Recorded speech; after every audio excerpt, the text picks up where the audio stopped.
So for today, I'm making a vegetable and fruit salad. Ha? Basta hinalo-halo ko lang.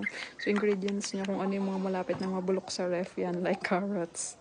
Diwa ko lang siya ng thinly. So thinly sliced lang siya.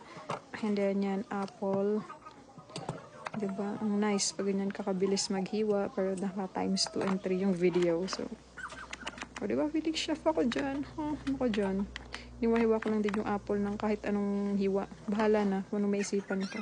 So, depende sa preference nyo. Tapos, ayan, cherry tomato, tsaka yung cucumber na konting-konti na lang, ilang araw na lang sa ref, bulok na. Tapos yan, haluan ko ng blueberry and green grapes. Yan, hiniwa-hiwa ko lang din yung cucumber. And tinamad na ako maghiwa ng maliliit. So, yan, medyo malaki. Tapos, yan, hinati ko sa gitna yung cherry tomato. Diba? Kasi feel ko din maggawa ng salad. So, hindi, ang dami ng malapit na bulok sa ref.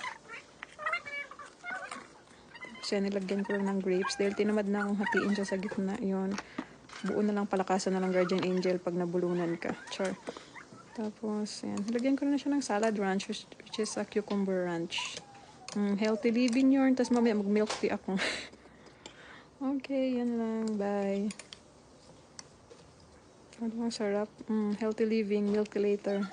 Bye.